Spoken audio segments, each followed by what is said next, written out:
अरे बच्चों, कैसे हैं आप सब? बहुत ही अच्छे होंगे। और एग्जाम बोर्ड पास आ रहा है, लेकिन तैयारी में कोई जान नहीं लग रहा। तो तैयारी कैसे करनी है वो तो मैंने वीडियो बना ही दिया था। आज जो हमारा जो टॉपिक है वो है अकाउंट्स। अकाउंट्स के अंदर हम पढ़ेंगे कैश फ्लो स्टेटमेंट। आप सब भी बच्चे देखिए, कैश फ्लो स्टेटमेंट क्या होता है वो पढ़ेंगे। कैश फ्लो स्टेटमेंट के बाद कौन कौन सी एक्टिविटी होती है वो पढ़ेंगे, फॉर्मेट पढ़ेंगे, बेसिक क्वेश्चन से लेके एडवांस क्वेश्चन तक के सारे इसी वीडियो में हम खत्म कर देंगे। मतलब ये आपके लिए बहुत ही इंपॉर्टेंट क्लास होगी। अगर आज आपने क्लास छोड़ दिया तो फिर ये दोबारा आप पकड़ नहीं पाओगे। इस क्लास को पकड़ने का मतलब ये है कि आप कंसेप्ट को क्लियर नहीं कर पाओगे। अब देखिए क्या होता है, कैश फ्लो स्टेटमेंट होता क्या है। सबसे पहली बात ये है कि भाई कैश फ्लो स्टेटमेंट हम बनाते क्यों हैं, बनाने के रीजन क्या है, क्यों बनाया जाता है, कौन से एक्ट के द्वारा बनाया जाता है, ये सब हम पढ़ेंगे। सबसे पहले आता है कि कैश फ्लो स्टेटमेंट की मीनिंग क्या होती है। आपको समझ में आ रहा होगा भाई, कैश फ्लो मतलब इसके अंदर क्या किसका फ्लो होगा भाई, कैश का फ्लो होगा। ओनली फॉर कैश का फ्लो होगा, मतलब क्रेडिट की चीजों को सबको इग्नोर कर देना है। आपने 11वीं कक्षा में पढ़ा था फाइनल अकाउंट बनाना, उसमें क्या क्या चाहिए, ट्रेडिंग अकाउंट था, प्रॉफिट लॉस था, बैलेंस शीट था।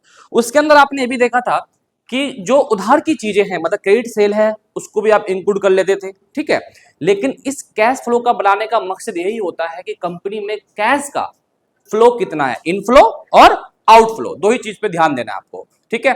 इनफ्लो की चीजें सब प्लस हो जाती है, आउटफ्लो की चीजें सारी माइनस हो जाती है, ठीक है। अब देखिए इसका बनाने का पर्पज क्या होता है। एक एग्जांपल ले लेते हैं, एग्जांपल समझते हैं हम चीजों को थोड़ा सा।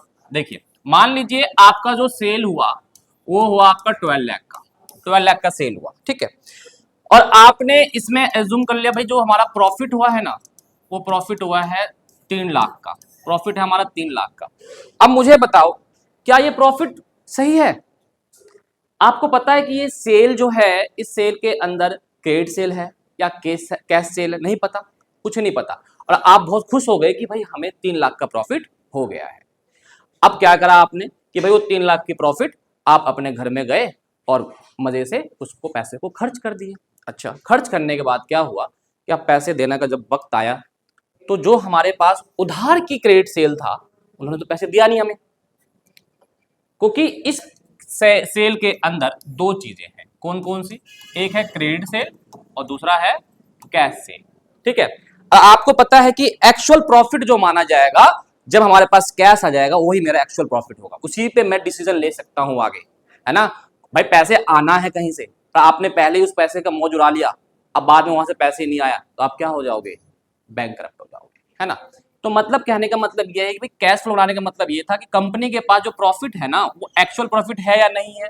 जो सेल हुआ क्या उसमें क्रेडिट सेल भी इंक्लूड है, कैश सेल इंक्लूड है, कितना कैश सेल इंक्लूड है। तो हम क्या करेंगे, सेल में से कैश सेल को ले लेंगे और क्रेडिट सेल को नहीं लेंगे, तो प्रॉफिट भी आपका क्या हो जाएगा, कम हो जाएगा। तो मतलब कि इस मकसद यही था कैश फ्लो बनाने का कि सिर्फ और सिर्फ हम कैश के ट्रीटमेंट को पता लगा के अपना डिसीजन आगे ले सके।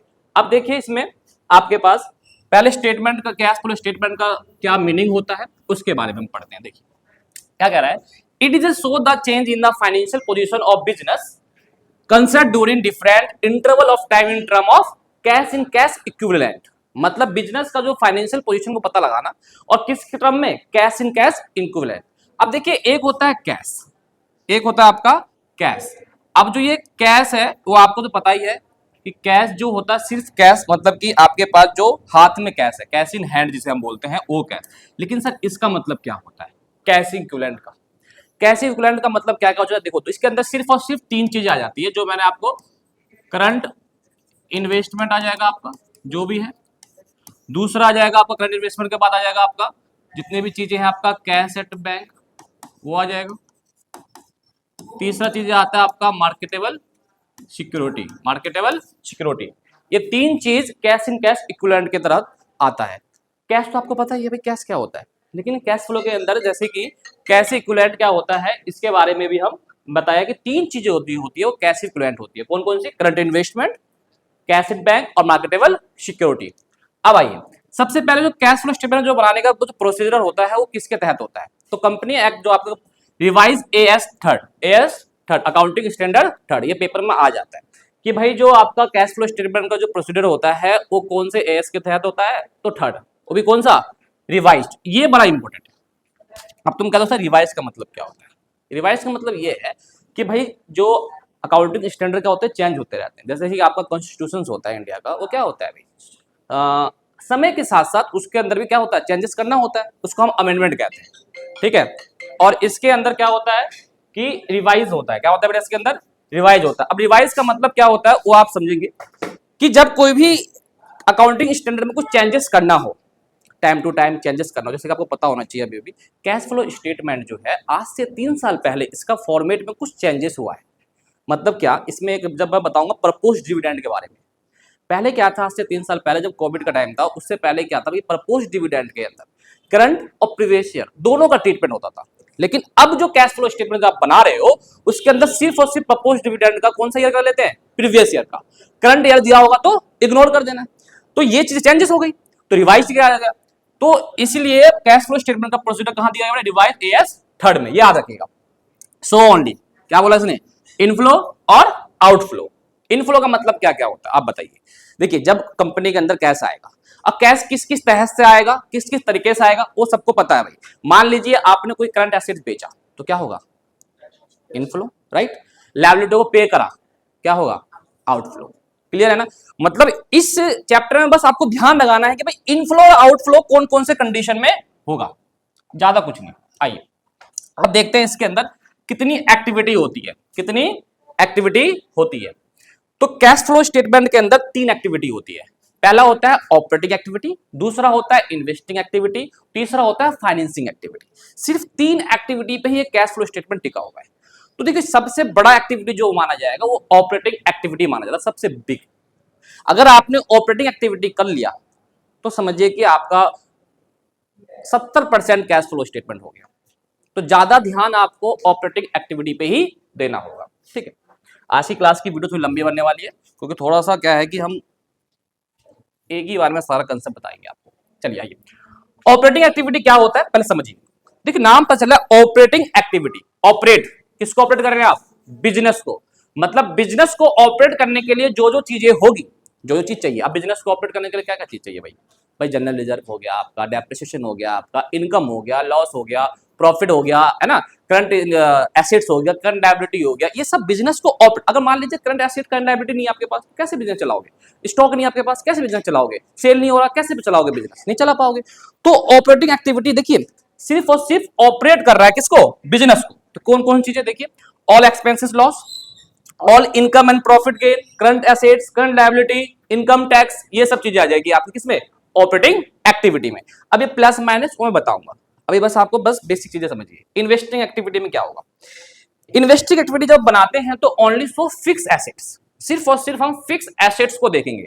जब आपको इन्वेस्टिंग एक्टिविटी बनाना है माइंड में क्या रखना है, सिर्फ और सिर्फ फिक्स एसेट्स को देखो, वो आउटफ्लो या इनफ्लो। तो देखिए क्या है, इनफ्लो कब कब होता है, जब कोई चीज आप फिक्स एसेट्स को सेल करेंगे। मैंने अभी बताया था आपको, मान लीजिए आपने बिल्डिंग को सेल कर दिया, कैश इनफ्लो हो गया, राइट। इन्वेस्टमेंट को सेल कर दिया, इनफ्लो हो गया, राइट। तो ये इनफ्लो वाली चीजें जो होगी वो सब किसमें, इन्वेस्टिंग में प्लस हो जाएगी, ठीक है जी। इंटरेस्ट रिसीव और इन्वेस्टमेंट, आपने कोई इन्वेस्टमेंट करा वहां से इंटरेस्ट आएगा, वो भी आपका क्या है, इनफ्लो। अच्छा ये बताइए अगर इंटरेस्ट आप पे करते हैं किसी को तो आउटफ्लो होगा, इनफ्लो, आउटफ्लो होगा तो माइनस होगा। अब डिपेंड करता है कि वो इंटरेस्ट किस चीज का था। अगर मान लीजिए वो इंटरेस्ट डिवेंचर का होगा तो क्या ट्रीटमेंट इन्वेस्टिंग में करोगे, नहीं, क्योंकि डिवेंचर फिक्स एसेट्स नहीं होता। सिंपल माइंड में रखना ये चीज है, कहां करेंगे वो बात की बात है, यहां तो नहीं करेंगे। आगे ये रेंट आ रहा है, कोई इन्वेस्टमेंट करा आप वहां से रेंट आ रहा है तो आपको यहां आएगा, राइट। अच्छा मान लीजिए अगर इन्वेस्टमेंट से रेंट नहीं आ रहा, कोई नॉर्मल जगह से रेंट आ रहा है, राइट, तो कहां का ट्रीटमेंट होगा वो, ऑपरेटिंग में। कहां ट्रीटमेंट होगा वो, ऑपरेटिंग में, राइट, ठीक है। आउटफ्लो कब कब होगा, परचेज, सिंपल इसका अपोजिट। मतलब इनफ्लो याद है, आउटफ्लो उसका अपोजिट कर दो। परचेज करा आपने फिक्स एसेट्स को, इन्वेस्टमेंट को परचेज कर लिया आपने, तो ये सब चीजें क्या हो जाएगी, आउटफ्लो और माइनस हो जाएगा। फाइनेंसिंग एक्टिविटी, नाम समझ में आ रहा है, फाइनेंसिंग मतलब फाइनेंस। अब देखिए कंपनी में जो भी फाइनेंस से संबंधित चीजें हैं, रिलेटेड चीजें हैं, वो क्या क्या चीजें हैं भाई। एक तो होता है share holder fund, share holder fund के अंदर आपका security PM reserve, general reserve, ये सब आ जाएगा, सॉरी रिजर्व एंड सरप्लस आ जाएगा, शेयर आ जाएगा, डिवेंचर, लॉन्ग टर्म बोरोइंग, ये सब चीजें। तो इसका मतलब समझ में आ गया भाई, फाइनेंसिंग एक्टिविटी में सिर्फ शो होता है क्या, शेयर होल्डर फंड। एक तो होगा शेयर होल्डर फंड और दूसरा क्या हो जाएगा, नॉन करंट लायबिलिटी, राइट। क्योंकि इन्हीं दो चीजों से फाइनेंस चलता है कंपनी के अंदर। अब ये इनफ्लो और आउटफ्लो वो समझ लो। इनफ्लो कब कब होता है, जब आप किसी शेयर को इशू कर रहे हैं या डिवेंचर इशू कर रहे हैं, आप देखिए ना, आपने शेयर 2 लाख इशू कर दिया तो क्या पैसा आएगा आपके पास या जाएगा? आएगा। तो इनफ्लो तो प्लस होगा। सिक्योरिटी प्रीमियम रिसिप्ट, अब भाई कोई बंदा मुझे प्रीमियम दे रहा है, आपने शेयर के चैप्टर में पढ़ा ही था, तो प्रीमियम क्या कंपनी देगी या शेयर होल्डर देगा कंपनी को? शेयर होल्डर कंपनी को देगा, मतलब इनफ्लो है ना। प्रपोज डिविडेंड आएगा। बैंक ओवरड्राफ्ट, यहां समझिएगा एक चीज हो, बैंक ओवरड्राफ्ट बहुत इंपॉर्टेंट चीज है ये। बैंक ओवरड्राफ्ट जनरली आपको करंट लायबिलिटी में दिया होगा, ठीक है। तो करंट लायबिलिटी में जब दिया होगा तो ट्रीटमेंट आपको कहां करना है? फाइनेंसिंग में। कहां करना है? फाइनेंसिंग में। ऐसा क्यों? जवाब, बस जवाब भी होना चाहिए, सवाल भी, दोनों चीज होना चाहिए आपके पास कि भाई बैंक ओवरड्राफ्ट सब करंट लायबिलिटी में दिया हुआ है, तो करंट लायबिलिटी का ट्रीटमेंट आपने अभी बताया कि भाई ऑपरेटिंग में होगा, तो सर यहां क्यों हो रहा है? क्या रीजन है इसके पीछे, है ना? रटना तो है नहीं, रीजन भी जानना है ना। तो आगे तुम में से कोई पढ़ा या अकाउंट ट्यूशन टीचर बन जाए या कोई प्रोफेसर बन जाए, तो बैंक ओवरड्राफ्ट देखिए यहाँ क्यों आता है। आपको पता है कि बैंक ओवरड्राफ्ट क्या होता है? एक तरह का लोन माना जाता है, मतलब कि कंपनी का फाइनेंस का वो सोर्स है, फाइनेंस का सोर्स है। तो माइंड में आ गया, फाइनेंस का सोर्स है, फाइनेंस एक्टिविटी में आएगा। क्लियर है ना? अब यहां देखिए, जब ये बढ़ेगा, जब ये बढ़ेगा इसका मतलब इनफ्लो हो रहा है। बैंक ओवरड्राफ्ट जब बढ़ता है तो इनफ्लो होता है, समझ में आया भाई? लोन ले रहे हो ना आप, इनफ्लो प्लस, कम होगा माइनस। इशू करा सारी चीजें इनफ्लो, आपने रिडम्पशन करा आउटफ्लो, कोई दिक्कत तो नहीं है? पक्का ना? चलिए आगे बढ़ते हैं। Method of cash flow statement, method of cash flow statement, कौन कौन सी विधियां हैं? रोकड़ प्रवाह, आपको बता दूं कैश फ्लो स्टेटमेंट का नाम क्या होता है भैया हिंदी में? तो हिंदी मीडियम वाले बच्चे वैसे तो अकाउंट को इंग्लिश में ही करते हैं, राइटिंग मेरी सबसे अच्छी राइटिंग मानी जाएगी। देखो भैया, रोकड़ प्रवाह, रोकड़ प्रवाह का मत, प्रवाह समझ रहे ना, फ्लो, है ना। और रोकड़ किसको कहते हैं? रोकड़ा, कैश, है ना। तो कैश फ्लो स्टेटमेंट को बनाने के कौन कौन से मेथड होते हैं, ठीक है। जनरली आपके बता दो स्कूल में नहीं बताया जाएगा, ये पक्का गारंटी के साथ। वो बस कैश फ्लो स्टेटमेंट क्या होगा वो बताएंगे, फॉर्मेट समझा देंगे, करो भैया। मेथड कौन सा नहीं पता, पता उनको है लेकिन वो बताना नहीं चाहते क्योंकि आपके पे लेवल नहीं हो। Method of cash flow statement के कौन कौन से मेथड है भैया? 2 मेथड होते हैं, एक होता है इनडायरेक्ट मेथड और एक होता है डायरेक्ट मेथड, है ना। मैंने भी पहले नहीं बताया था ऑफलाइन क्लास में, आज बता रहा हूँ। चलिए देखिए क्या होता है। डायरेक्ट मेथड आपके कोर्स में नहीं है, ठीक है। डायरेक्ट मेथड आपके कोर्स में नहीं है और इनडायरेक्ट कोर्स में है, ठीक है। डायरेक्ट मेथड जो अभी नहीं है उसका रीजन क्या है? रीजन जानना जरूरी है। ये मत पूछना कि होता क्या है, क्योंकि जब अभी करना ही नहीं है तो पूछना भी नहीं है, फालतू का माइंड को डिस्टर्ब करोगे अपना। तो डायरेक्ट मेथड आपके कोर्स में नहीं है, ये कब आप करेंगे? जब बीकॉम वगैरह में जाएंगे ना, तब आपको वहां बताया जाएगा बीकॉम में। इनडायरेक्ट मेथड से क्वेश्चन करना है, इनडायरेक्ट मेथड के अंदर फॉर्मेट समझाएंगे आपको, क्या क्या ट्रीटमेंट कहाँ होता है, कैसे होता है, ये सब आपको इनडायरेक्ट मेथड में ही सिखाया जाएगा, ठीक है। अब बात आती है कि सर एक चीज बताइए कि इनडायरेक्ट मेथड जो है हमारा कैश फ्लो स्टेटमेंट का, ये होता क्या है पहले ये समझो, फिर हम इसके आगे बढ़ाएंगे। देखिए इनडायरेक्ट मेथड क्या है कि भाई कंपनी के पास जो कैश है वो बहुत जगह से आ सकता है, डायरेक्ट वे से भी आ सकता है और इनडायरेक्ट वे से भी आ सकता है। तो सारे कैश को क्या कर लेना है? कैश फ्लो स्टेटमेंट में शो कर देना है, तो इसलिए इनडायरेक्ट है। क्या ये? इनडायरेक्ट। आपको नहीं पता कहां से नहीं आ रहा है, वो भी आपको पता है कि भाई कंपनी में आ तो रहा है, कहीं से भी आ रहा हो, इनफ्लो हो रहा है, ट्रीटमेंट कर दो। क्लियर है ना? इसलिए इनडायरेक्ट मेथड ही आपको पढ़ना है। अब देखिए सबसे पहली बात आएगी हमारे पास फॉर्मेट, 3 एक्टिविटी के फॉर्मेट क्या क्या है देखिए।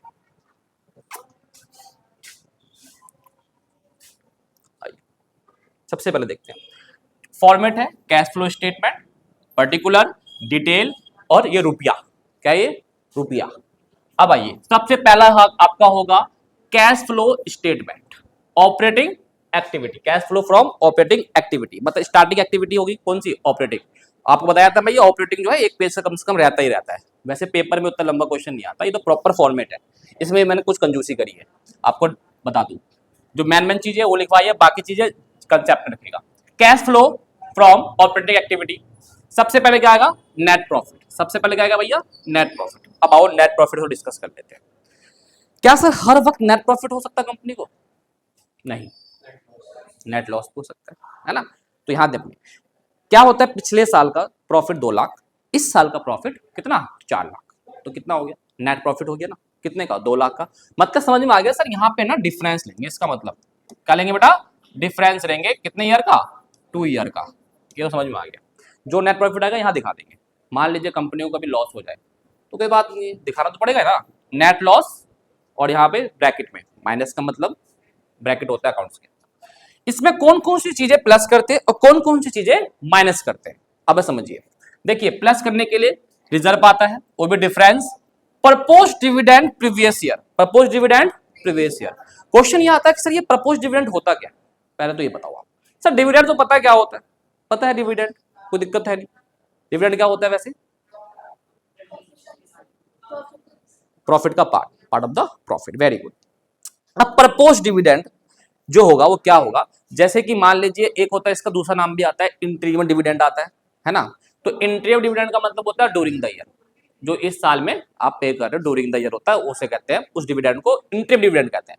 प्रपोज डिविडेंड क्या होता है, मतलब पहले साल, प्रीवियस ईयर का क्यों यहाँ लेते हैं वो समझा देता हूँ आपको, लेने का मकसद। हाँ देखिए, प्रपोज डिविडेंड को प्रीवियस ईयर का ही हम क्यों लेते हैं, उसको हम आपको समझा रहे हैं। आइए, मान लीजिए 2021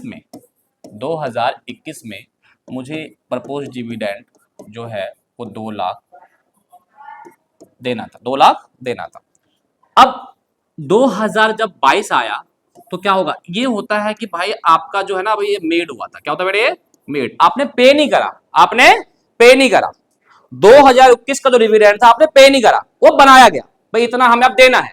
अब उसको पे कब कर रहे हो आप, नेक्स्ट ईयर। क्या पे कर रहे हो बेटा आप, नेक्स्ट ईयर।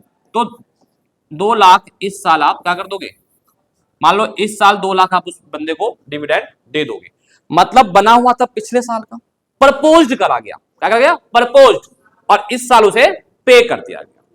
मतलब क्या कि इस साल उसका क्या हुआ, इफेक्ट हुआ, इनफ्लो आउटफ्लो जो भी समझो आप। इसलिए प्रीवियस ईयर के ही डिविडेंड को हम करंट ईयर के थ्रू मानते हैं, मतलब करंट ईयर जो चल रहा है, और जो इस साल का डिविडेंड है वो नेक्स्ट ईयर के लिए बनेगा। वो किसके लिए बनेगा, नेक्स्ट ईयर के लिए। क्लियर है ना, कोई दिक्कत तो नहीं है, ठीक है। तो इसीलिए प्रपोज डिविडेंड सिर्फ और सिर्फ प्रीवियस ईयर का ही यहां ट्रीटमेंट करेंगे, करंट ईयर का दिया होगा इग्नोर कर देंगे, कुछ नहीं लेना देना। आपके क्वेश्चन में दिया होगा propose dividend current year previous year, तो लेना किसको है, प्रीवियस ईयर। चलिए, प्रोविजन फॉर टैक्स कौन से ईयर का बेटा, करंट ईयर का। इंटरेस्ट डिविडेंड अभी बताया था मैंने, during the year. Return earning, extra ordinary item, extra ordinary item if debit profit and loss, मतलब कुछ ऐसी चीजें होती है जो प्रॉफिट लॉस में डेबिट कर दी गई हो तो उसको यहाँ प्लस कर देना, उसको यहाँ पे प्लस कर देना है। अगर वो क्रेडिट कर दिया हो तो क्या कर देंगे बेटा, माइनस, टैक्स रिफंड माइनस। जब ये करेंगे तो इसका अमाउंट जो भी आएगा यहां करके दोनों को प्लस करके जो अमाउंट आएगा वो क्या निकल कर जाएगा आपका, नेट प्रॉफिट बिफोर टैक्स। क्या निकल जाएगा बेटा, नेट प्रॉफिट बिफोर टैक्स। अब सुनिए, आपको क्वेश्चन में आफ्टर दे दिया हो, आपको बिफोर पे जाना है, तो इन सब चीजों का कर देंगे प्लस। अगर क्वेश्चन में ऑलरेडी दे रहा हो नेट प्रॉफिट बिफोर टैक्स, तो इन सब को करने की कोई जरूरत नहीं है, ध्यान रखिएगा इस चीजों को। अब थोड़ा और बढ़ाते हैं आगे, देखिए। अब जब आपने निकाल लिया नेट प्रॉफिट बिफोर टैक्स, उसके बाद क्या करेंगे, तो माइंड में फिर कहानी हुई गूंजेगी, भैया ऑल एक्सपेंस और लॉस को क्या कर देंगे, ऐड। क्या कर देंगे बेटा, ऐड। और जितने भी इनकम प्रॉफिट हो गए उसे कर देंगे माइनस। अब मैंने डाटा छोड़ दिया, मैंने कहा भैया ऐसा तो बहुत चीजें एक्सपेंस हो सकती है, अब थोड़े एक चीज को लिखेंगे हम, सीधे माइंड का कंसेप्ट लीजिए। भाई बेस क्या है, बेस ये है ऑल एक्सपेंस और लॉस, डेबिट मतलब कि प्लस कर देंगे, ऑल इनकम और प्रॉफिट माइनस कर देंगे। अब यहां पे समझिए एक चीज, मैंने क्या लिखा है, non cash non operating item, मतलब कि जैसे कि मान लीजिए नॉन कैश का मतलब होगा जो कैश में नहीं हो, राइट। अब जैसे कि डेप्रिसिएशन हो गया, कैश में होता है, नहीं होता, नॉन कैश आइटम, तो उन सब ट्रीटमेंट यही करनी है आपको, ठीक है, ये ध्यान रखिएगा इस चीजों को। अब ट्रीटमेंट कैसे होगी उसको आपको हम बताते हैं, कौन कौन सी एक एक करके बताएंगे हम। देखो सबसे पहले एक्सपेंस में आते हैं, ठीक है। जैसे कि इनटेंजिबल एसेट्स कम हो रहा है, क्या हो रहा है बेटा, कम हो रहा है। जैसे इंटेंजिबल में कौन कौन चीज आएगी, जल्दी से बताओ। गुडविल आएगी, ट्रेडमार्क आएगा, पेटेंट्स आएगा, है ना, इस तरह से बहुत चीज इंटेंजिबल आएगा। ये कम हो रहा है तो ऐड कर देंगे। Loss on sale fix assets, कोई दिक्कत नहीं है। अच्छा, डेप्रिसिएशन कोई दिक्कत नहीं है। अच्छा, इंटरेस्ट ऑन डिवेंचर हो गया या लोन हो गया, है ना, वो सब आ जाएगा आपका इसमें। क्लियर है, कोई दिक्कत नहीं है। आ गया ये इनकम प्रॉफिट में क्या क्या आएगा देख लीजिए। जैसे कि आपका प्रॉफिट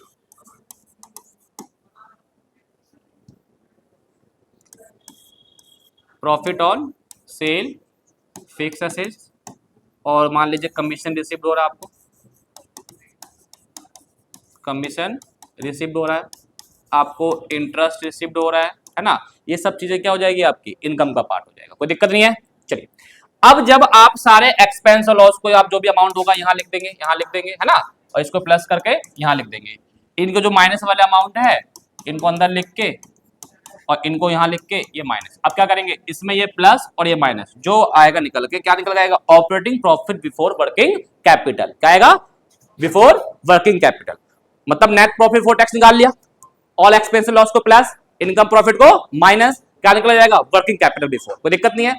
अब देखिए वर्किंग कैपिटल के बाद क्या ट्रीटमेंट आती है, आपको एक फॉर्मूला पता होगा कि भाई वर्किंग कैपिटल इक्वल टू क्या होता है, जल्दी बताओ क्या होता है भाई, current assets minus current liability. Clear है। अब यहाँ पे ट्रीटमेंट इसका मतलब करंट एसेट्स और करंट लायबिलिटी करेंगे। ठीक है, आइए क्या करते हैं।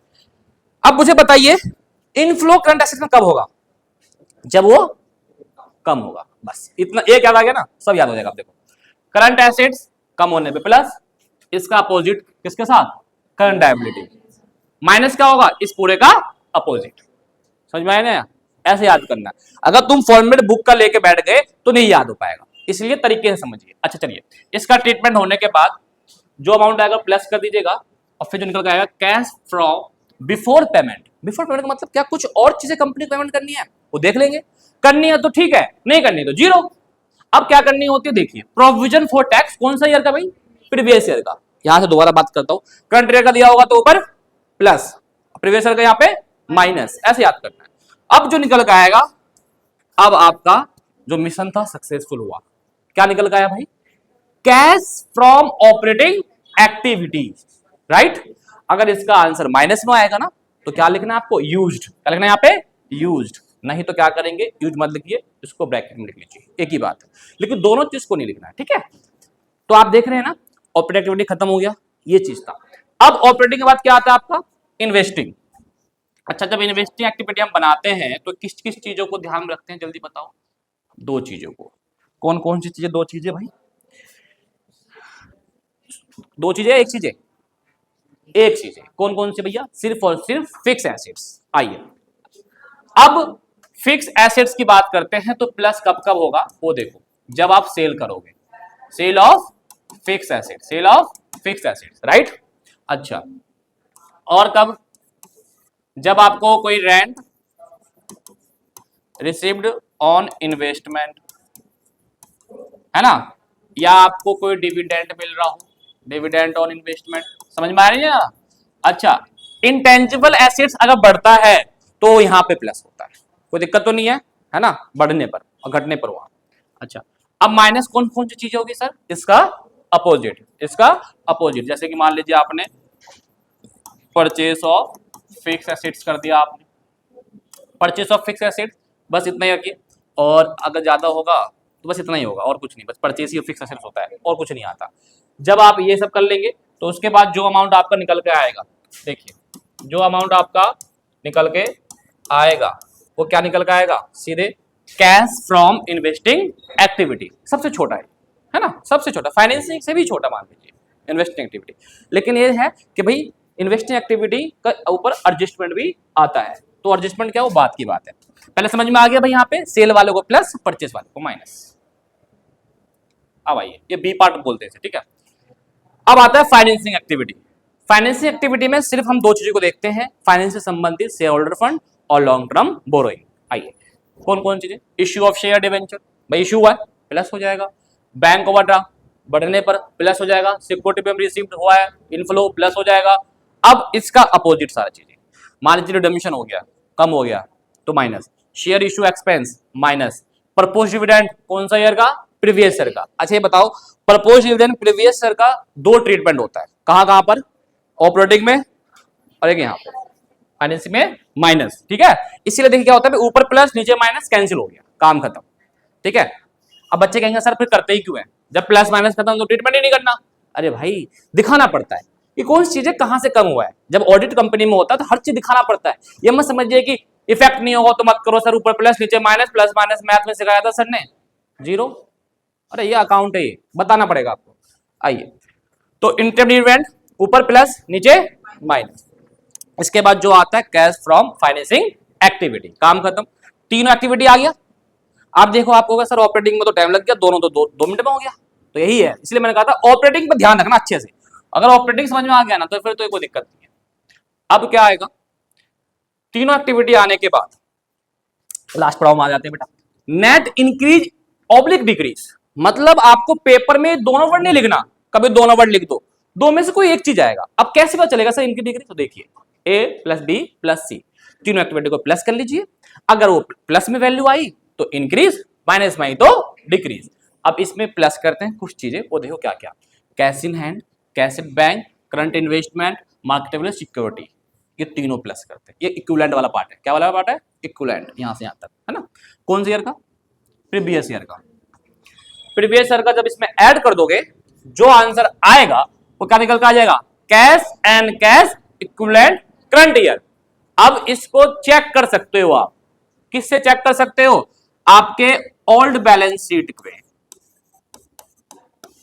कौन कौन सा भैया करंट ईयर आया है, तो जो जो चीजें आपने यहां पे ऐड करी है प्रीवियस ईयर, वही वही चीजें कौन कौन सी, करंट ईयर की। भाई जो कैश है करंट ईयर का ले लीजिए, भाई करंट इन्वेस्टमेंट है करंट ईयर का ले लीजिए, मार्केटेबल सिक्योरिटी है करंट ईयर का ले लीजिए, है ना। इन सबों को प्लस करने पे जो वैल्यू आएगी और वही वैल्यू ये आनी चाहिए। अगर ये दोनों सेम है तो इसका मतलब यू आर राइट, आप करेक्ट हो, ठीक है जी। तो आप समझ रहे हैं कि भाई जब आपको कैश फ्लो स्टेटमेंट को आंसर को आप मैच भी कर सकते हैं कि ठीक है या गलत है। क्लियर है, ये पूरा फॉर्मेट हो गया। अब क्या करना है सर, इसमें और चीजें, हाँ और चीजें हैं, क्या है, एडजस्टमेंट, मेन चीज एडजस्टमेंट है इसमें, तो वो एडजस्टमेंट भी हम अब देखते हैं। देखिए देखिए एडजस्टमेंट जो होता है ना, बेसिकली किस किस चीजों पे आता है आप वो समझिएगा, ज्यादा नहीं, 3-4 एडजस्टमेंट है बस, और वो एडजस्टमेंट समझिए, तो इजी है ये लेजर ही है एक तरह का, आप समझेंगे तो। देखिए चलिए, एडजस्टमेंट जो आएगा सबसे पहले वो आएगा फिक्स एसेट्स पर। किस पे आएगा भैया, फिक्स एसेट्स पर। फिक्स एसेट्स पर 3 तरीकों से एडजस्टमेंट आ सकता है, ठीक है। अब 3 तरीकों से कैसे कैसे आएगा वो समझिए। सबसे पहले केस फर्स्ट हम देखते हैं। केस फर्स्ट क्या कहता है, एक बैलेंस शीट आपको दिया हुआ है पहले से ही, ऑल बैलेंस शीट जिसे हम बोलते हैं, उसमें आपको फिक्स एसेट्स 1 लाख और 1.5 लाख दिया हुआ है, 2013 का और 2014 का, ठीक है। अच्छा इसमें बताइए प्रीवियस ईयर कौन सा हो जाएगा, 2013। बहुत वेरी गुड, ये प्रीवियस ईयर और ये करंट ईयर। अब कुछ एडजस्टमेंट दे दिया। भैया एडजस्टमेंट का मतलब क्या होता है, भाई कैश फ्लो स्टेटमेंट जब बनाएंगे तो एडजस्टमेंट क्या होता है, जो भी आपका बैलेंस शीट के नीचे जो एडिशनल इन्फॉर्मेशन दिया होता है उसी को क्या बोलते हैं, एडजस्टमेंट। नहीं दिया हो तो कोई दिक्कत नहीं, दे दिया हो तो अच्छी बात है।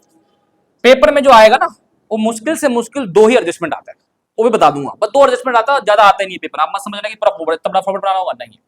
एडजस्टमेंट नंबर 1 देखिए, a piece of machinery costing 20,000 was sold for 12,000।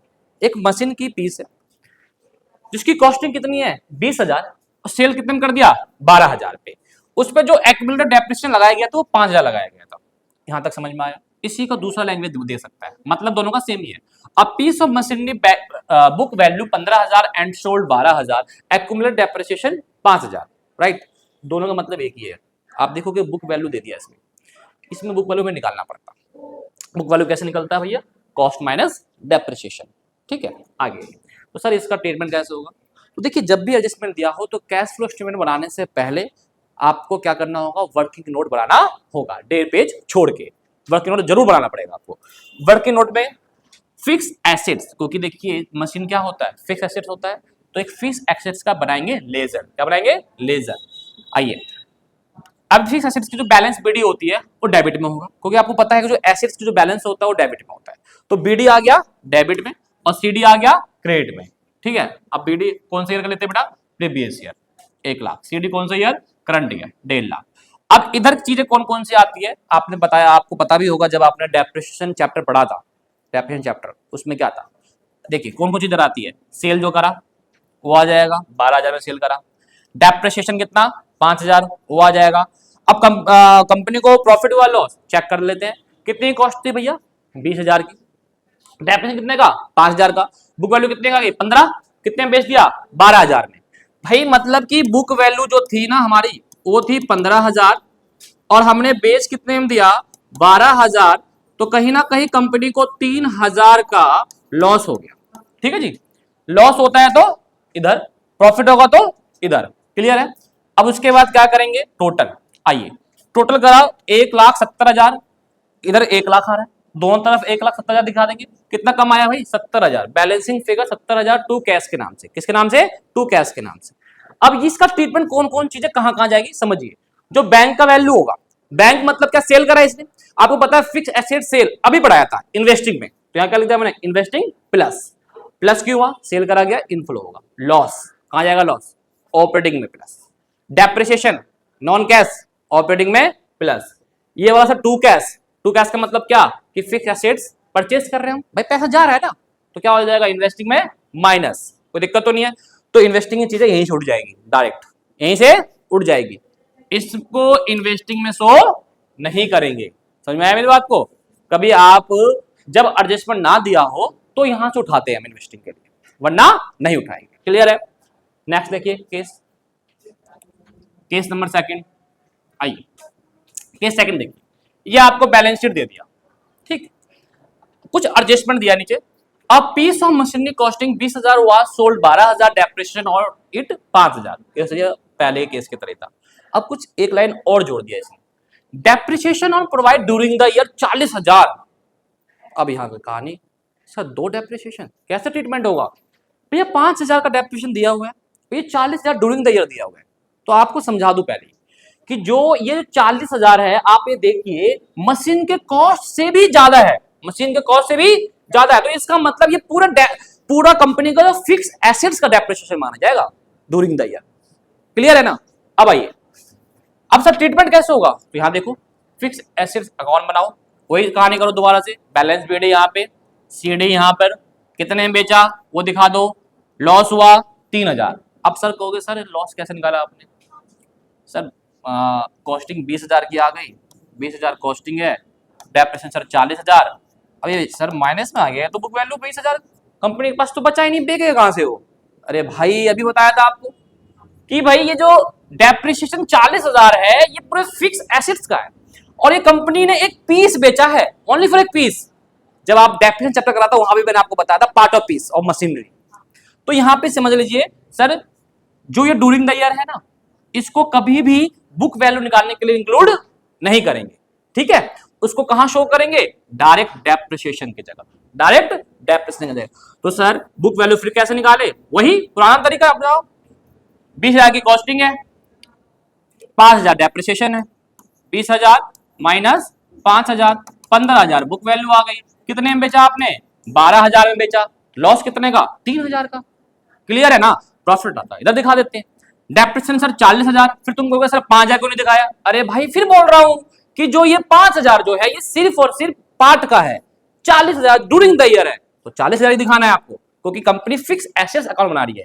Balancing figure कर लीजिए, वही इधर आ गया कम, कितना, 1,05,000। तरीका वही दोबारा आइए, बैंक कहां जाएगा, इन्वेस्टिंग में प्लस, डेप्रिसिएशन ऑपरेटिंग में प्लस, लॉस ऑपरेटिंग में प्लस, ये इन्वेस्टिंग में माइनस। कोई दिक्कत है क्या, 40,000 कंसेप्ट समझ में आ रहा है ना, पूरे फिक्स एसेट्स का है। अब केस थर्ड आओ, मैं बता दूं पेपर में ना ये केस फर्स्ट आता है ना ये केस सेकंड आता है, पेपर में आता है ये वाला, और ये आना है तो आना है। समझ में आया, नहीं आया तो पैसे रिफंड पूरे साल का, आपको बता रहा हूं पहले। केस थर्ड, अब आइए, फिक्स एसेट्स की वैल्यू दी हुई है, माइनस डेप्रिसिएशन दिया हुआ है। ठीक है, अच्छा एक चीज बताइएगा, डेप्रिसिएशन और एक्यूमुलेटेड डेप्रिसिएशन में क्या डिफरेंस है। ठीक है, ये आपका होमवर्क है, ये मुझे आप नेक्स्ट क्लास बताना। ठीक है भाई, क्या डिफरेंस है दोनों में। आगे ये इसमें से माइनस करके दिखा दिया, एक एडजस्टमेंट दिया, बहुत प्यारा सा सुंदर सा एडजस्टमेंट है, वही चलता हुआ आ रहा है adjustment. A piece of machinery costing 20,000 was sold 12,000, accumulated depreciation on it 5000। क्योंकि सर तरीका तो वही होगा ना, फिर यही लाइन आप यहां लगा रहे हो, यही लाइन फर्स्ट केस में लगा रहे हो, तो चेंज क्या हो रहा है? चेंज हो रहा है इससे, क्या चेंजेस में बताओ? Minus depreciation. अब समझ जाओ, जब माइनस डेप्रिसिएशन दे दिया तो समझ जाओ दो अकाउंट बनेंगे। कितना अकाउंट बनेंगे भाई? दो अकाउंट। कौन कौन से? फिक्स एसेट अकाउंट और एक एक्यूमुलेटेड डेप्रिसिएशन अकाउंट। कोई दिक्कत तो नहीं है? कैसे बनेगा सुनिए। फिक्स एसेट्स अकाउंट पता है मुझे कैसे बनाना है, बताने की जरूरत नहीं है सर, वही balance BD CD bank loss वही चीज चल रहा है। नया चीज ये है एक्यूमुलेटेड डेप्रिसिएशन। ये बताओ ये कैसे बनेगा? बेटा जी एक्यूमुलेटेड डेप्रिसिएशन जो होता है वो लायबिलिटी का ट्रीटमेंट मानते हैं। लायबिलिटी का बैलेंस बीडी किधर आता है जल्दी बताओ? क्रेडिट साइड दिखा दिया। सीडी किधर आएगा? डेबिट साइड दिखा दिया। अच्छा अब मुझे बताइए बीडी सीडी में कोई दिक्कत किसी को? कोई दिक्कत नहीं ना, ठीक है। अब देखिए ये डेप्रिसिएशन अकाउंट बन रहा है तो इसमें डेप्रिसिएशन शो करेंगे, हाँ ना बोलो? करेंगे ना। कहां से आएगा डेप्रिसिएशन? यहाँ कहां है डेप्रिसिएशन? यहाँ डेप्रिसिएशन कहां? ये रहा। डेबिट क्रेडिट से कहां आ जाएगा? डेबिट में। क्या नाम डेप्रिसिएशन लिखेंगे? नहीं, बताया था लेजर में कभी खुद का नाम नहीं लिखते। आप दानवान करते हो ना तो अपना नाम मत लिखा करो, तो नहीं तो IT वो आ जाएगा income tax department. Fix assets के नाम से दिखा देंगे 5000। अब ये चीज क्रेडिट था, ये यहाँ के डेबिट, क्या हो गया? कैंसिल। क्या हो गया बेटा? कैंसिल। क्रेडिट से डेबिट में आने के बाद कैंसिल। बैलेंसिंग फिगर इधर आ रहा है, उसको दिखाएंगे प्रॉफिट लॉस डेप्रिसिएशन के नाम से दिखाएंगे। कितने का आ रहा है बैलेंसिंग फिगर? 15000।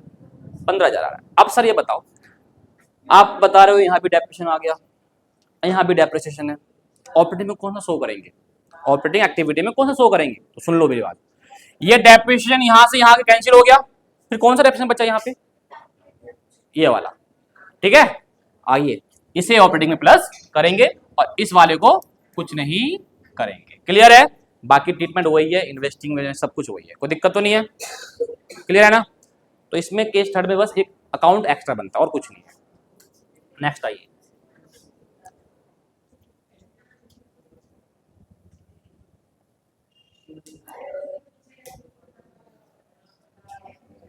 अब देखिए इसमें टैक्स पेड का भी एक आपको एडजस्टमेंट आएगा। नहीं है एडजस्टमेंट टैक्स पेड का तो हम एक एग्जांपल लेके समझ लेते हैं। है इसमें आई provision for tax. Provision for tax देखिए फिक्स एसेट्स के ऊपर सिर्फ और सिर्फ 3 ही एडजस्टमेंट आएगा, मतलब पेपर में तो एक ही आएगा, अपने चैप्टर में 3 एडजस्टमेंट है। लास्ट एडजस्टमेंट देखते हैं, provision for tax. Sir provision for tax पे कैसा एडजस्टमेंट आएगा? बहुत छोटा सा, क्या? या तो प्रोविजन मेड होगा या प्रोविजन पेड होगा, बस। आइए पहले देखते हैं क्वेश्चन। प्रोविजन फॉर टैक्स के लिए बैलेंस शीट के अंदर प्रोविजन फॉर टैक्स लायबिलिटी में दिया होगा 2011 और 2012 का। नीचे एडजस्टमेंट लिख दिया टैक्स पेड या इनकरेक्ट 7000, पेड मतलब दे दिया। अब सर ट्रीटमेंट क्या होगा? सर क्या इसका पेड की जगह मेड लिखा सकता है? आ सकता है, बिल्कुल आ सकता है। तो पेड और मेड का सब बताऊंगा आपको। सबसे पहले पेड का देखिए क्या होगा कि प्रोविजन फॉर टैक्स का बनाएंगे एक लेजर, प्रोविजन फॉर टैक्स का एक लेजर बनाएंगे और ये प्रोविजन फॉर टैक्स लायबिलिटी है, इसलिए इसकी बीडी किधर आएगी? क्रेडिट साइड, और सीडी किधर आएगी? Debit side. पहले तो बीडी सीडी ट्रांसफर कर देगा। अब आओ पेड अगर है तो मैंने यहाँ पे ट्रिक बताया है, एक होता है आपका पीएम, वर्ड है क्या नाम? पीएम। कौन है भारत के पीएम? नहीं पता? अरे अकाउंट से तो पता रहना चाहिए ना फिर भी नरेंद्र मोदी। चलिए पीएम, पी मतलब क्या होता है? पेड। एम मतलब क्या होता है? मेड। मतलब कि वो बच्ची कह रही है अविनाश बताओ पेड है तो पेड जो है पी है ना, तो इधर दिखाएंगे, ठीक है भाई। पेड दिया हो तो यहाँ पे दिखा देंगे। टू कैश, किस नाम से? To cash. पेड करा है ना भाई, जाएगा कैश। बैक में लिख दिया मैंने पेड है इसलिए। 7000। बैलेंसिंग फिगर कितना आ गया भाई इधर? 15000। सर जो इधर आया ना वो मेड होगा, क्योंकि पेड दिया हुआ है तो मेड आएगा। अब मेड कौन से ईयर का होता है बेटा? Current year. कौन सा ईयर का बेटा? Current year. कोई दिक्कत तो नहीं है? अब मान लो अगर मेड दिया हो यहाँ पे तो ये मेड वाला अमाउंट यहाँ जाएगा, फिर बैलेंसिंग फिगर इधर आएगा, किस नाम से? पेड के नाम से। टू कैश पेड के नाम से। कौन से ईयर का होता है पेड? हमेशा प्रीवियस ईयर का। कोई दिक्कत तो नहीं है? क्लियर है ना? अब देखिए सर ट्रीटमेंट क्या होगा, बताया था मैंने आपको। प्रोविजन फॉर टैक्स का वैसे ट्रीटमेंट क्या होता है? प्रीवियस ईयर कहां जाता है जल्दी बताओ? माइनस होता है ऑपरेटिंग में, और करंट ईयर क्या होता है? प्लस होता है। तो अब प्रीवियस ईयर करंट ईयर ये वाला अमाउंट आपको नहीं लेना ऑपरेटिंग में, क्योंकि आपने क्या बनाया है? अकाउंट बनाया है, तो यहां से उठाना है आपको प्रोविजन फॉर टैक्स का करंट ईयर और प्रीवियस ईयर। कोई दिक्कत तो नहीं है? जब आपको कोई एडजस्टमेंट दिया होगा टैक्स के ऊपर, अकाउंट बनाओगे तो यहां से करंट ईयर और प्रीवियस ईयर लेना है, ना कि यहां से। कोई दिक्कत तो नहीं है? अब देखिए, जो करंट ईयर है ऑपरेटिव में कहां हो जाएगा? प्लस, और प्रीवियस ईयर क्या हो जाएगा? माइनस। क्लियर है ना? कोई दिक्कत नहीं। अब लास्ट एडजस्टमेंट है। कह रहे हो सर लास्ट करवाते करवाते आपने कितना लास्ट करवा दिया? Hidden adjustment. क्या है बेटा ये? Hidden adjustment. कहेगा नहीं कुछ, ये एडजस्टमेंट कहेगा नहीं, ये ऑलरेडी क्वेश्चन का जो फॉर्मेट होता है बैलेंस शीट उसी के अंदर होगा। किस टाइप का होता है देखो, जैसे कि मान लो ये है, ऐसे लिखा है ना 12% डिवेंचर, तो जो 12% है ना ये हिडन एडजस्टमेंट है। ये 12% है क्या? ये बेसिकली क्या है? 12% ये इंटरेस्ट। क्या है ये? इंटरेस्ट। किस पे? डिवेंचर पे। ठीक है, डिवेंचर पे इंटरेस्ट। अब बोलोगे सर ये 12% इंटरेस्ट जो किस अमाउंट पे लगाएंगे? क्योंकि डिवेंचर का तो प्रीवियस ईयर भी दिया होगा, करंट ईयर भी दिया होगा। तो यहां देखो मैंने क्या लिखा, कोई भी परसेंटेज इंटरेस्ट का हो चाहे डिविडेंड हो। चलो ये बताओ, डिविडेंड देते किसको है? शेयर होल्डर को। शेयर होल्डर में सबसे पहले किसको देंगे? प्रेफरेंस शेयर को, राइट? तो जो भी आपका परसेंटेज होगा apply on opening balance, opening balance पे लगाएंगे, प्रीवियस ईयर पे लगाएंगे। और जो इसका आंसर निकल जाएगा ना, ऑपरेटिंग में प्लस और फाइनेंसिंग में माइनस। एग्जांपल देता हूं, डिवेंचर पे इंटरेस्ट देना है, डिवेंचर पर इंटरेस्ट, ऑपरेटिंग में एक्सपेंस वाले में प्लस करेंगे, फाइनेंसिंग में माइनस। कोई दिक्कत तो नहीं है? क्लियर है? इस प्रकार से आपका चैप्टर का तो पूरा बेसिक से लेके हर चीज खत्म हो गया। अब बारी आती है क्वेश्चंस की। ठीक है, अब बारी आती है क्वेश्चन की। 5 मिनट का ब्रेक लेते हैं, उसके बाद आपको स्टार्ट करवाते हैं क्वेश्चंस।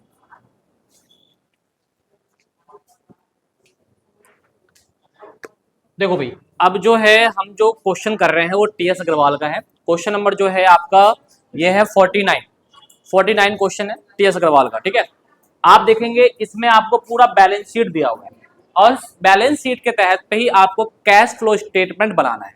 अब सबसे पहला आप इसमें देखेंगे क्या कोई एडजस्टमेंट है? तो बिल्कुल है, हाँ जी। एडिशनल इंफॉर्मेशन आपको गिवन है।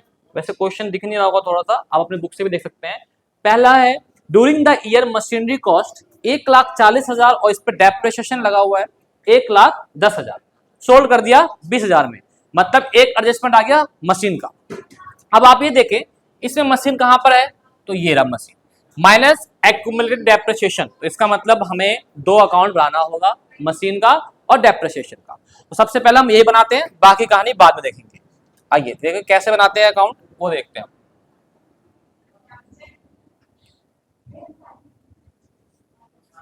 चलिए देखिए, सबसे पहले आप बनाएंगे हम वर्किंग नोट में मशीन अकाउंट। अगर हम मशीन अकाउंट बनाएंगे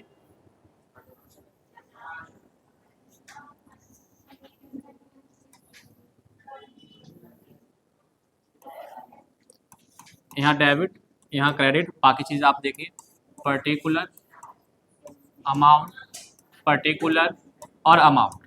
सबसे पहले देखें इसका बैलेंस बीडी कितना है। तो हम बात करें बैलेंस बीडी के लिए तो ओपनिंग बैलेंस चेक करिए।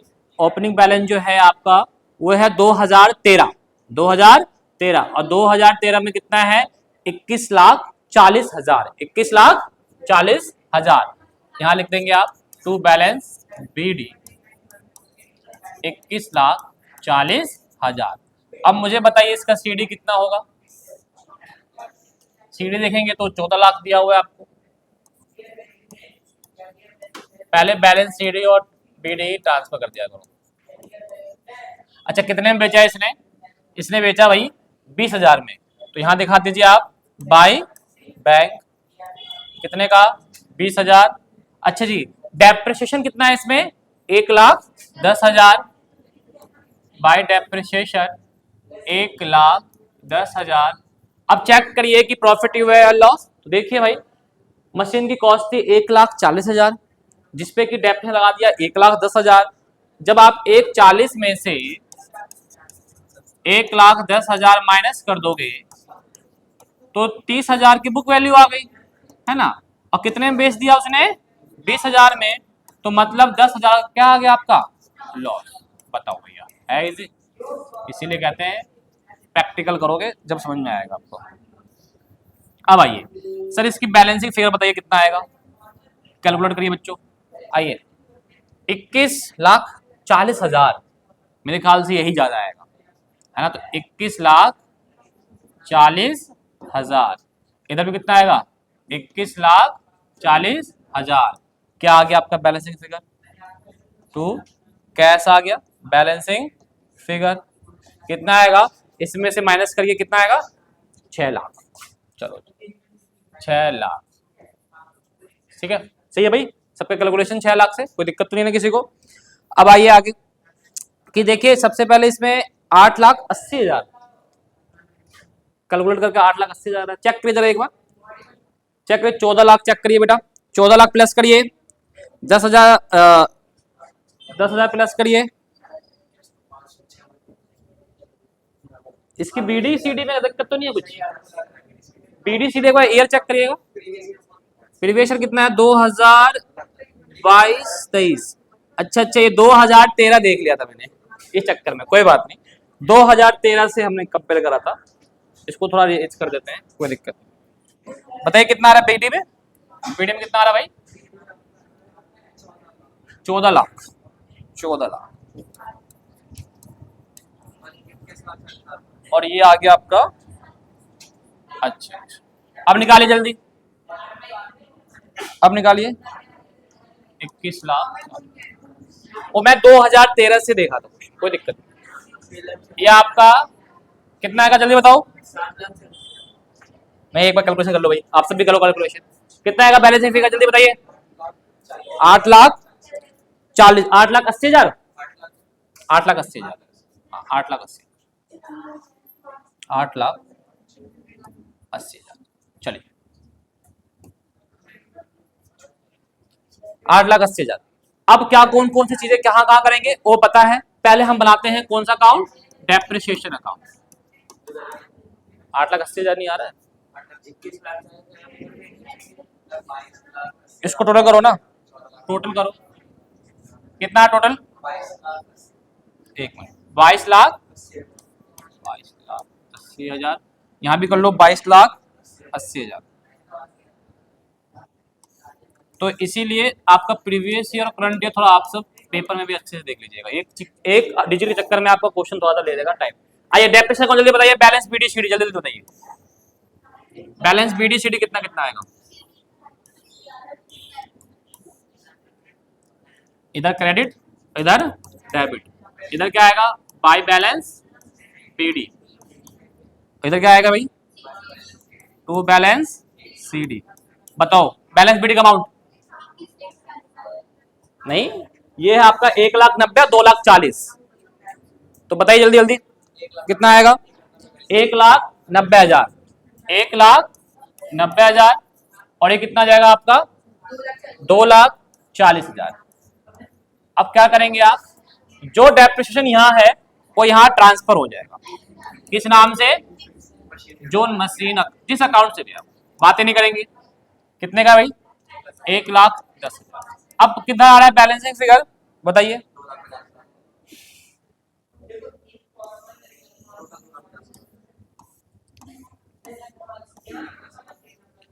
ये 2,00,000, 3,50,000, और यहाँ भी क्या आएगा 3,50,000, कितना आ रहा है बैलेंसिंग फिगर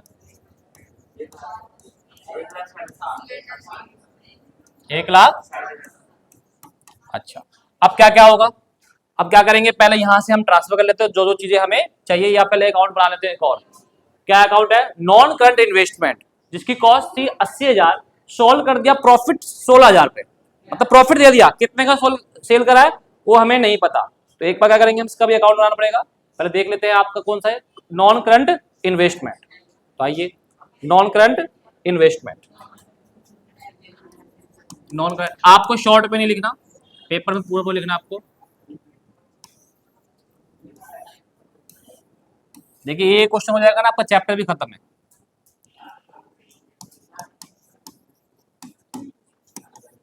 बताइए जल्दी जल्दी, इसकी बीडी किधर आएगी, इधर बीडी किधर आएगी भाई, टू बैलेंस बीडी कितने का, चेक करिए जल्दी, नॉन करंट इन्वेस्टमेंट में 2 लाख का, कितने का बेटा 2 लाख, 2 लाख ही है ना,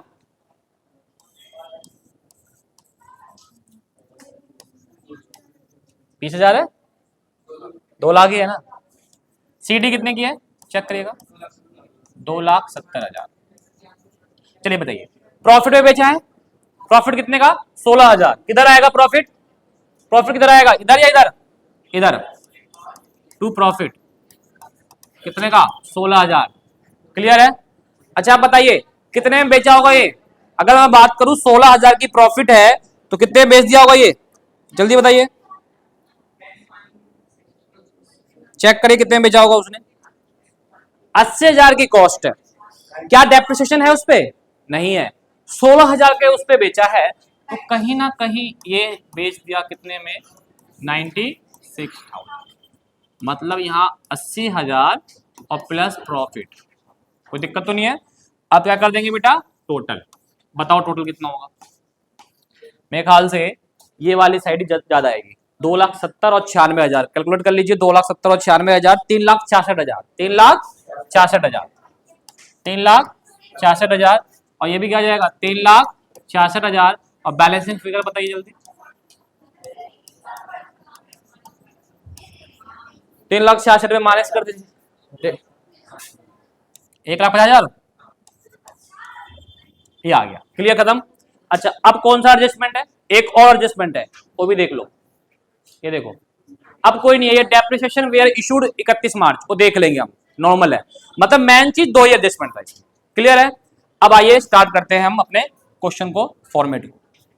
आइए सबसे पहले क्या आएगा जल्दी बताओ, सबसे पहले क्या आता है भाई, कितना का नेट प्रॉफिट है, नेट प्रॉफिट है नेट लॉस है, चेक करो, चेक करो, ये रहा बैलेंसिंग प्रॉफिट लॉस में, पहले 2 लाख था, अब कितना हो गया 3,40,000, तो कितने का प्रॉफिट हो गया ये 1,40,000 का। अब देखो मेन चीज था वो बनाना, जल्दी हो जाएगा क्वेश्चन आपका। नेट प्रॉफिट प्लस क्या करेंगे इसके अंदर, क्या जनरल रिजर्व है, चेक करिए, यस है जनरल रिजर्व, पहले 2,40,000 का, अब कितने का 3 लाख, तो मतलब 60,000,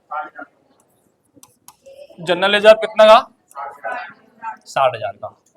और क्या देखते हैं हम, रिटर्न अर्निंग है नहीं है, चलिए और क्या देखते हैं हम, प्रपोज डिविडेंड, इंटरिम डिविडेंड, कुछ है डिविडेंड, देखो कुछ नहीं है, चलो अच्छी बात है, बहुत अच्छा है। अब कुछ है रिजर्व एंड सरप्लस, तो आपका उसमें देखो ना रिजर्व एंड सरप्लस के आगे नोट नंबर 1 दिया हुआ है, और नोट नंबर 1 नीचे देखेंगे तो सिक्योरिटी प्रीमियम जो यहाँ नहीं आएगा, जनरल रिजर्व हमने ले लिया, प्रॉफिट लॉस ट्रीटमेंट हो गया, तो इसका मतलब कि अब और कोई चीजें नहीं है। आइए क्या करेंगे बेटा, इसको 60,000 यहां लिख देंगे, 2 लाख, ये 2 लाख क्या आ गया जल्दी बताओ, क्या निकल गया है हमारा ये नेट प्रॉफिट बिफोर टैक्स। अब क्या ऐड करेंगे इसके अंदर जल्दी बताओ, ऑल एक्सपेंस एंड लॉस, और क्या माइनस करेंगे इसके अंदर, बहुत बढ़िया, बहुत बढ़िया। चलिए बताइए एक्सपेंस में सबसे पहले आता है डेप्रिसिएशन, सबसे पहले क्या आता है भाई डेप्रिसिएशन, कितने का डेप्रिसिएशन है, अभी आपने वो बनाया था ना मेरे ख्याल से वर्किंग नोट, चेक करते हैं, आइए नहीं नहीं 1,60,000, 1,60,000, इसी चीजों को तो देखना है सही से, 1,60,000, क्या कोई लॉस है, हाँ जी लॉस है, कितने का लॉस है भाई 10,000,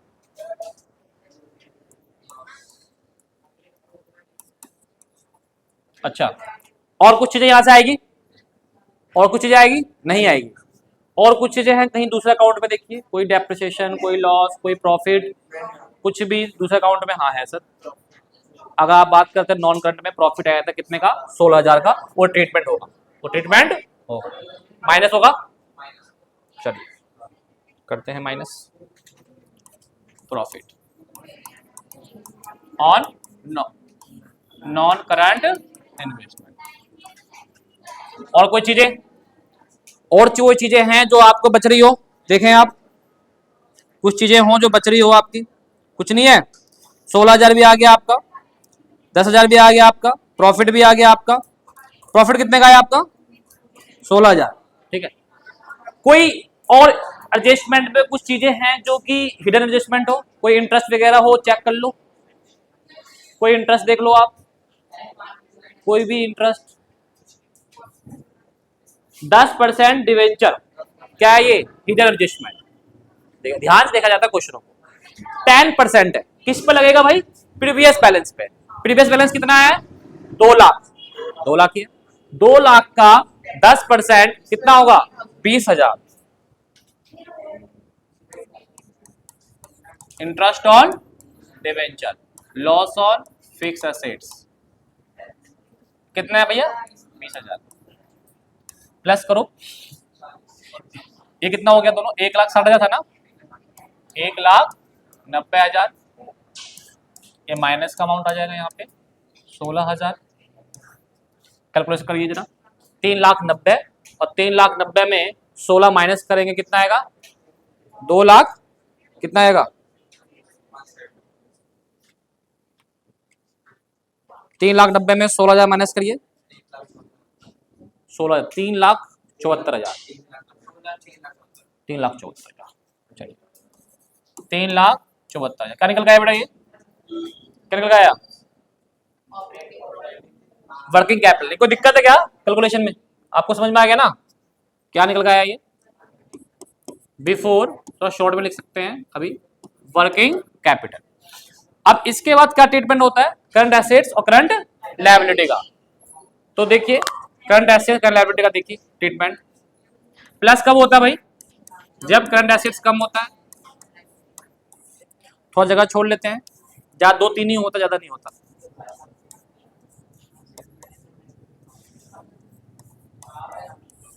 आइए सबसे पहले आते हैं करंट एसेट्स को देखते हैं। करंट इन्वेस्टमेंट ट्रीटमेंट होगा यहाँ पे? नहीं होगा। ट्रेड रिसीवेबल कितना था पहले? 4 लाख, अब कितना हो गया? 1,80,000। तो कितना कम हो गया भाई? कितने का? 2 लाख। कहां पाएगा? प्लस में या माइनस में? ट्रेड 2,20,000। अच्छा अब क्या इसमें? कैश इन कैश वो यहां नहीं लेंगे। करंट लायबिलिटी देखिए, शॉर्ट टर्म बोरोइंग, इसमें बैंक लोन है। कौन सा लोन है ये? क्या आप यहां ट्रीटमेंट करोगे? नहीं, ये बैंक लोन कहां ट्रीटमेंट होगा? फाइनेंसिंग में। ट्रेड पेबल पहले 1,80,000 था, अब कितना है? 1.5 लाख। कम हो गया, मतलब आउटफ्लो हो गया कहने का मतलब। ट्रेड पेबल कितने का? 20,000 का, 23 का। अब डिफरेंस कितना आएगा देखो, 1,90,000 प्लस करो 3,74,90,000 प्लस करो कितना आ जाएगा? 5,64,000। 5,64,000 थोड़ा ऊपर कर लो।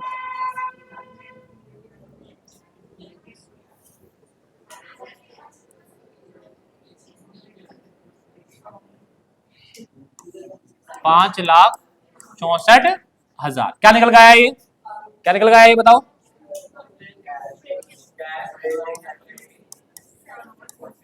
अच्छा प्रोविजन फॉर टैक्स है क्या इसमें? नहीं है ना, तो काम खत्म हमारा, ये ए पॉइंट आ गया।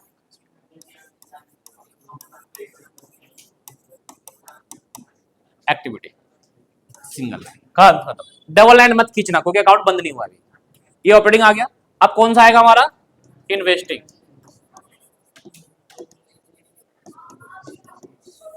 इन्वेस्टिंग एक्टिविटी के अंदर कौन कौन चीज देखते हैं? सिर्फ और सिर्फ नॉन करंट को। चलिए आइए यहां से लीजिए, बाय बैक सेल होगा, प्लस कर दीजिए, जल्दी जल्दी करिए। सेल ऑफ मशीनरी कितने का है भाई? 20,000 का। 20,000 2 लाख है भाई, 20,000। और कहा है? कहीं और है? कुछ नहीं है। ये टू कैश क्या हो जाएगा? ये माइनस परचेस ऑफ मशीनरी कितने का है? 8,80,000।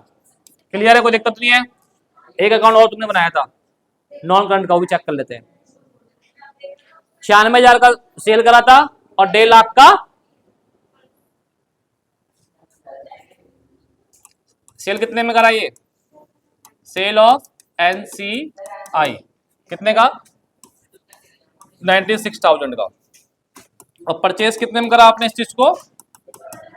चेक करिए कहाँ गया, कितना आया था बैलेंसिंग फिगर, 1.5 लाख ना, एक बार चेक ही कर लेते हैं ना, 1.5 लाख।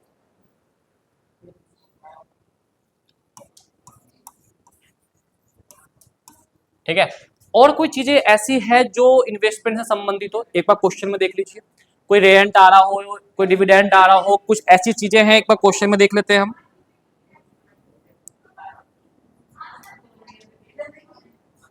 कुछ ऐसी चीजें, हमारा क्या क्या आ गया भाई, सेल ऑफ फिक्स एसेट्स भी आ गया, इन्वेस्टमेंट भी आ गया, बस कुछ चीजें नहीं है। कैलकुलेट कर लीजिए जल्दी, इनको प्लस करें कितना आ रहा है, 96 और 20,000 प्लस करेंगे तो 1,16,000। ये माइनस का कितना आ गया आपका, 8,80,000 और 50 कितना हो जाएगा, 9,30,000, 10,30,000 माइनस में। अब आपको पता चल रहा होगा कि भाई ये आंसर माइनस में आएगा, है ना, बोलो कितना आएगा आप बताओ जल्दी।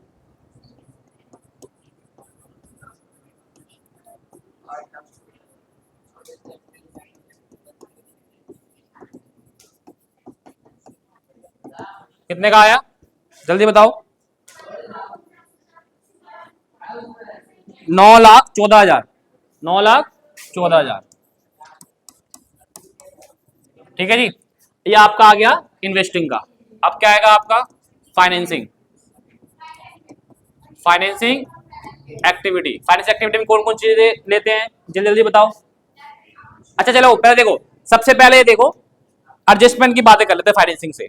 सबसे पहले आता है इंटरेस्ट, क्या आएगा भाई, इंटरेस्ट, वो था ना, वो था।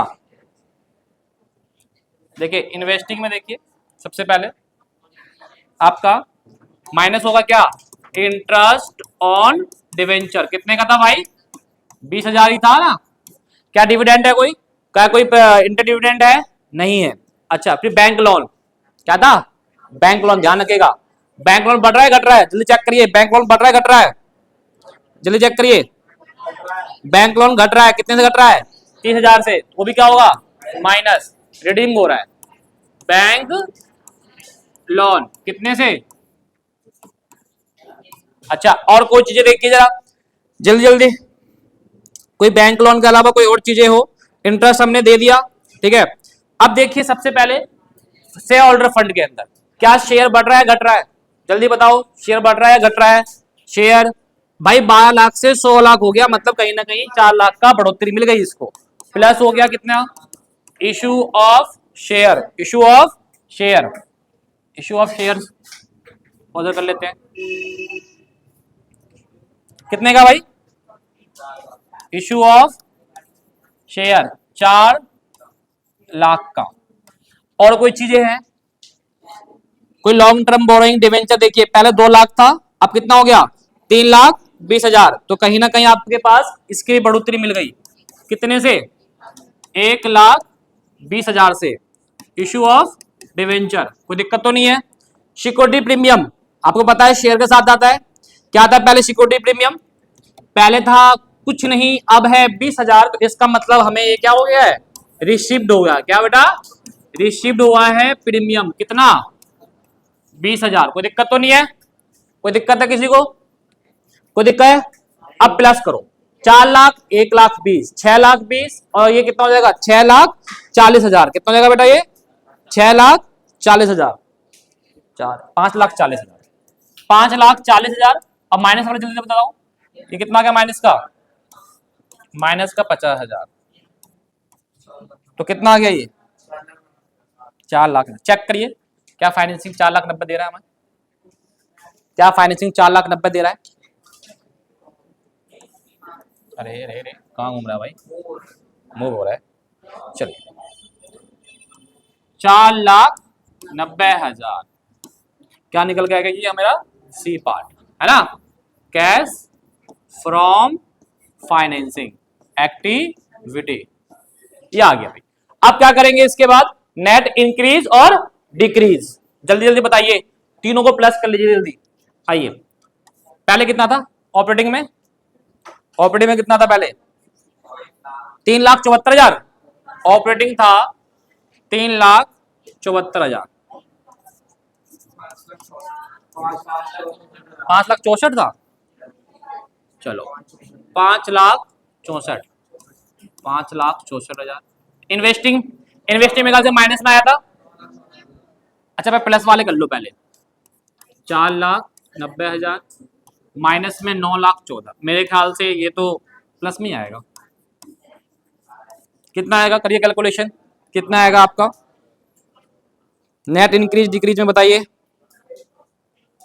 नेट इंक्रीज ये आ रहा है 1,40,000, 1,40,000, 40 ना, ये नेट इंक्रीज। मैं सिंबल बना रहा हूं, आपको लिखना है। अब इसमें प्लस क्या करते हैं बेटा, कैश इन कैश, कौन से ईयर का, प्रीवियस ईयर का। अच्छा करंट इन्वेस्टमेंट भी दिया हुआ है आपको, करंट इन्वेस्टमेंट भी दिया हुआ है प्रीवियस ईयर का, और कुछ चीजें दी हुई है, मार्केटेबल सिक्योरिटी वगैरह दी हुई है, कुछ दी हुई है, नहीं दी हुई, करिए plus. Cash in cash previous year कितना है भाई, प्रीवियस ईयर कितना है कैश इन कैश का, कितना, 1,10,000 है मेरे ख्याल से कैश का, 1,10,000। करंट इन्वेस्टमेंट कितना है प्रीवियस ईयर का, जल्दी चेक करिए, 80,000 है ना, 80,000। और एक चीज और है, कैश, कौन सी लगा लेंगे ये भी, प्रीवियस ईयर कितना है, 1,30,000। चलिए करिए टोटल कितना आएगा, 1,10,000 और 1,30,000, 2,00,000, 3,00,000, कितना, 3,20,000, 3,00,000। अब क्या करना है आपने को, कर दीजिए प्लस, चेक कर लेंगे तुरंत।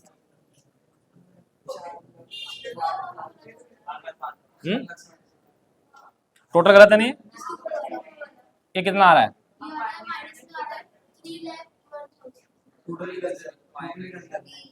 नहीं ये 5,64,000 है, कौन सा टोटल, ये कितना आ रहा है जल्दी बताओ, ये कितना आ रहा है, 3,20,000, सही तो है, 3,20,000 सब सही है।